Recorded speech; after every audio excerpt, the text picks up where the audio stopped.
অশ্লীল অঙ্গিভঙ্গি, খারাপ আচরণ, এমনকি শরীরে হাত দিয়ে নারী শিক্ষক ও ছাত্রীদের উত্ত্যক্ত করতেন ফেনী আলিয়ার অধ্যক্ষ মাহমুদুল হাসান। এমন ঘটনা অহরহ হলেও হয়রানি এবং আত্মসম্মানের ভয়ে কেউ প্রকাশ্যে মুখ খুলতে চান না। নাম না প্রকাশ করার শর্তে ভুক্তভোগীরা বলেন, তিনি অধ্যক্ষের কার্যালয়কে এক প্রকার আয়নাঘর তৈরি করেছেন। ওই কক্ষের দরজা, জানালা, পর্দা সব বন্ধ থাকে। ওই কক্ষের পাশেই তৈরি করা হয় শীতাতপ নিয়ন্ত্রিত আরেকটি কক্ষ। ওই কক্ষে তিনি সিঙ্গেল খাট রাখেন। সেখানে তিনি আয়েশ করতেন। সোনাগাজীর আলোচিত মাদ্রাসা ছাত্রী নুসরাত জাহান রাফি হত্যাকাণ্ডের পর সিঙ্গেল খাটটি সরিয়ে সেখানে অফিস সহকারীর চেয়ার বসানো হয়। তারা আরও বলেন, প্রায়ই কোনো না কোনো শিক্ষিকাকে অধ্যক্ষের কক্ষে ডেকে নিতেন। সেখানে নানা চল ছুতোয় কাছে ডেকে নিয়ে বসানোর চেষ্টা করতেন। না বসতে চাইলে অশ্লীল কথাবার্তা বলতেন।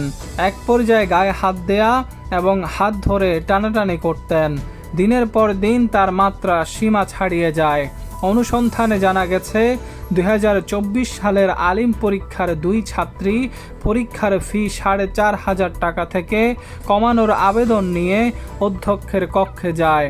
তিনি পরনের পাঞ্জাবি খুলে সোফায় হেলে পড়েন। ফি কমানোর আশ্বাস দিয়ে তাদের 20 মিনিট ধরে মাথা টিপে দিতে সামনে বসাতে বাধ্য করেন। তৎক্ষণাৎ পিয়ন সাকিব অধ্যক্ষের কক্ষে প্রবেশ করা মাত্রই ওই 2 ছাত্রী দৌড়ে বের হয়ে যায়। 2 ছাত্রীর একজন জানান, তার বাবা আবুধাবিতে থাকতেন। 2017 সালে সেখানে হার্ট অ্যাটাকে মারা যান। প্রাইভেট পড়িয়ে নিজের এবং ছোট ভাই বোনের লেখাপড়ার খরচ যোগায়। পরিবারের অভাব অনটনের কারণে অধ্যক্ষের কাছে সহযোগিতা চাইতে গিয়ে এমন পরিস্থিতি হবে কখনো ভাবিনি। অপর একটি সূত্র জানায়, এক সময় অধ্যক্ষের কার্যালয়ের পিয়ন ছিলেন ইকবাল। তার মৃত্যুর পর স্ত্রী আসমা আক্তারকে নিয়োগ দেন। এ নিয়েও শিক্ষক কর্মচারীদের মাঝে নানা মুখরোচক কথা রয়েছে। পরবর্তীতে তাকে অন্যত্র বিয়ের ব্যবস্থা করেন মাহমুদুল হাসান। নুরানি শাখার সাবেক শিক্ষক নাসরিন আক্তারের অন্তরঙ্গ অবস্থায় দেখতে পান বিজ্ঞান শাখার একজন শিক্ষিকা।